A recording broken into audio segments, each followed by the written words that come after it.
Yes, thanks for staying with us on the South Australian Sports Show. Baseball is a game that we all love, Poppy. We've seen it go ebbs and flows. It's been big at Norwood for a while, then it dropped off. It's back big. The Bite are really good. Of course, we're in the off-season.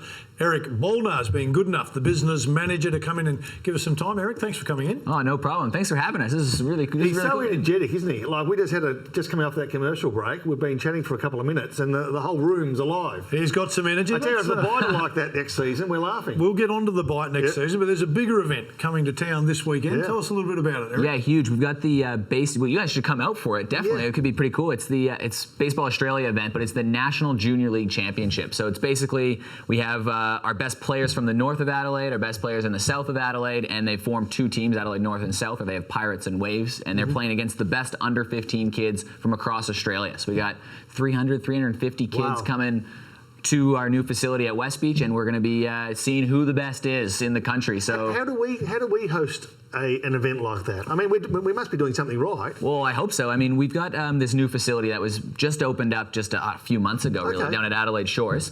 So it's hopefully going to be the home of baseball and this hub of baseball and softball and all those diamond sports there. So they like the facility. Baseball Australia comes around and they say, they gave us 3 years. We haven't even hosted it yet. And they're like, yep, you guys get 3 years. We're like, all right, cool. So going to be a huge event and kind of a chance to showcase what we do really well, I think, in South Australia with diamond sports here. I mean, we like to hope that we're setting a bit of a standard around the country now, so hopefully we can prove it this weekend. All right, certainly sounds like that. And then there's a spin-off after that. Of course, the winners don't just get a trophy and go home. The rewards are? No, they go to Taylor, Michigan. Everyone wants to go to Taylor, Michigan, right? Yeah, you know, I didn't know where it is. I think I want to go.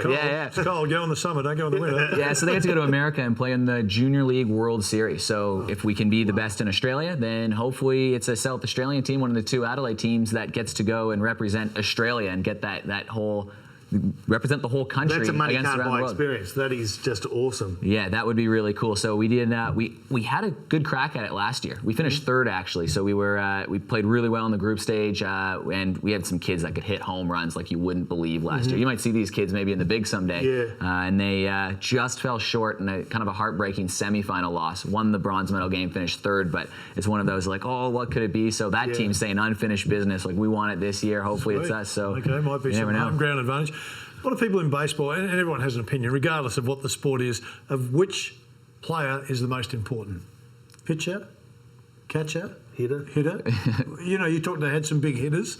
I mean, surely it can't just be one player. I mean, the pitcher obviously, for mine, seems to be the key, but you've got to have the hitters as well, and you've got to have the fielders also. So so you're not going to win a game if you don't pitch well, but you're also not going to win a game if you don't hit.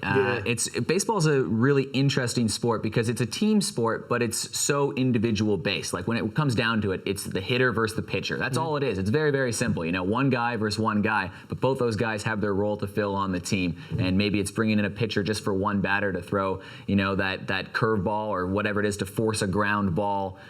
So it's an individual game within the context of a team sport. You know, there's no one to pass the ball to, and you know, so there's a lot of strategy then, and therefore the coach needs to know exactly the weaknesses and strengths of every single player. Yeah, it's a game of intricacies, and it's kind of and I mean, when I came over here, people were telling me, I didn't know much about cricket. Admittedly, people were saying, oh, it's exactly like cricket. It's nothing like cricket at all. But the similarity is it's everything happens in between the pitch, in between the bowl, in you know, where you're placing your fielders on, you know, whoever's there. I mean, do you have a lefty or a righty that's making the pitch?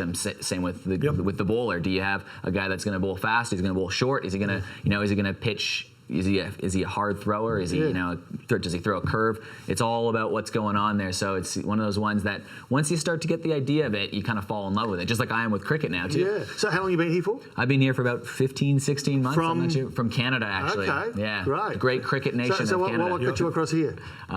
A girl, so you know, Aussie chicks will do that. Aussie chicks will do that. We're trying to keep them to ourselves. So I'm trying to find an American chick to go back that way. I know, yeah. I mean, that's aren't we all? I mean, yeah, we're keen to find one for us. So you've obviously loved Australia and made South Australia your home, and isn't it great to get an Aussie chick and be part of a sport that you obviously love. Yeah, I mean, I've always loved baseball growing up, watching baseball. More of a fan than playing baseball, to be honest. More of a hockey player myself. But, so it was really cool when I got over here and got an opportunity with the Bite. And I'm so passionate about the game. And so hopefully, as I grow more into the role as well, too, that kind of enthusiasm can spread to our fans with the Bite. We've had increased attendance numbers and we've had increased sponsorship and membership, too. So hopefully, the baseball wheels are rolling here. All you need is a guy to sing the national anthem. Here's an idea. If you can get a kid to sing the national anthem and get him to have the hiccups or something. That would be a great idea. I think that could go viral. Maybe. That's right. Isn't it amazing how those little things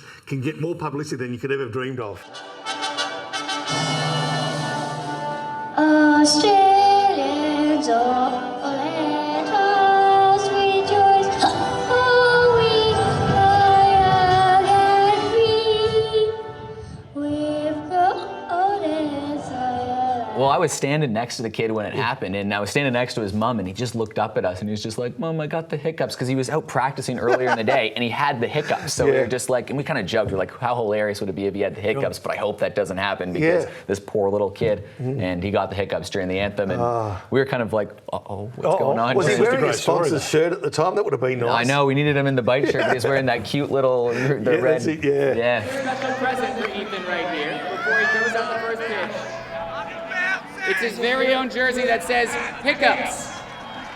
The ball game today. We've got Jordy McCarthy. Hiccup kid, Well, you talk about incidences that get a lot of publicity. There have been two this week in baseball, one involving your team, the Toronto.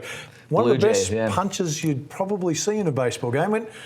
What do you think when you see that? I mean, there's a part of it that suddenly everybody's interested in baseball, but it's really not the right incident to get people interested in baseball. No, definitely not, especially because baseball is not known as a physical game. It's, it's physical in other ways, but it's not known as, a physical contact game. But I don't mind it. I don't think every game should have that, obviously, but I think it does draw some attention to the sport, and it shows how much passion that these players play with. I mean, we had an incident at Norwood Oval a couple seasons ago, right? Yeah. We had the bench clearing brawl, and to be honest, our ticket sales were the highest they'd been the game after because everyone wanted to see. And then those people keep coming back because maybe they got hooked in by it, but at least the passion is there. Like, these players are, this is their life. This is what they live for. This is what they get up for in the morning. So, I mean, you can see that. I like the displays of passion. Obviously, you don't want anybody to get hurt in that, but so it's interesting that you talk about it though, because it does show the team being involved as opposed to the individuals, because it'd be quite easy for the guys on the bench to go, well, let's see what happens here, but everyone got involved, including the manager. So it does show the closeness of the group. The second Can you imagine a coach of an AFL side coming out and getting into a brawl? I mean, that would be frowned upon. Even better, this though, the coach of the Jays had been ejected earlier in the game, and he wasn't even supposed to be on the bench, and then he saw the fight and he came out of the dugout and then came and joined the. So I mean, the camaraderie on those teams, I think it really does show what it is and we were just talking earlier about how it's that one-on-one battle, but it really is a team game, and you got to lift when a guy's struggling at the plate. You got to lift him up a bit too. All right, the second incident does involve the plate. It was a female was playing, and the catcher was down. Runner was coming for the tag, jumped over the catcher and flew past her, and then leant back and touched the base. Have you ever seen? I've never seen anything like that before, but we do. I mean, it was impressive. It was a great athletic. But it was a smart play too, because the catcher got down to tag her, and as soon as she got down, she just flew over it. Yeah, you do see stuff like that, and that's what's amazing about baseball is it amazes you what you see in any sport, really, too, about what you think you've seen it all, and then you see that. I mean, even last year at our Little League championships, just our state championships, similar to what the Junior League is here, just age bracket below. But stealing home is something you'd never see. But these little kids who again are so into it stole home in a tie game in the last inning of play to win the game. Like, there's some exciting little plays in there just when you never expect it. We've constantly spoken about how we get young kids, children, to be involved in whatever sport it is, and there's a lot of competition to get hold of those children at the moment, as you would know. What sets baseball apart? How does baseball connect with a kid who's confronted with everything from table tennis to AFL football? Well, we were actually having a discussion about this with one of the parents yesterday, actually, and what he was saying that he loves about his kid playing baseball is that it's everybody gets a hit, whereas if you're going to play cricket, which is a great game, obviously too, but you as a parent you could be there the whole day watching your kid go up there and then first ball out, and then you're like, yep, there's a good few hours spent on the day. Baseball, go play T-ball. Everyone's going to get 3 or 4 at-bats guaranteed. It's over in an hour, hour and a half. Yep. The camaraderie with those teammates is very high. We have a very great club atmosphere at all our clubs. So, it just takes up an hour or two on the weekend, and it turns into a lot more from there. So I think that's kind of the appeal for us, especially the parents. When they don't, it's not a huge commitment from the parents. Just let us do the job for you, and you can watch your kid have some action every time, guaranteed. Doesn't matter if they're the best or worst. Everybody has to get cycled through the lineup anyways. That's how baseball works. So some people would say it comes down to the business development manager being really good for the sport to be successful. Well, that's a part of it too.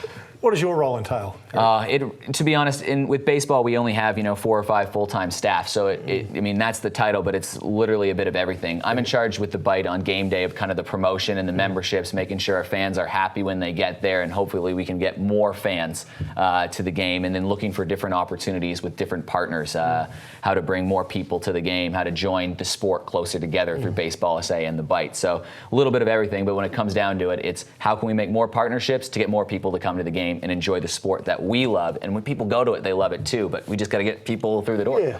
Eric, I think you need a bit more enthusiasm about your job. I've been told that. Sense that I've been told that, yeah. If you get a chance to get out and watch Adelaide Bite play, it is worth the visit. Weekend. But this weekend is the big one. Get down to West Beach, watch some of the best juniors, not just from South Australia, but in Australia, and they'll be coming back in the next 2 years. So well done by your group, Eric. Stay with us. We'll be back in just a moment.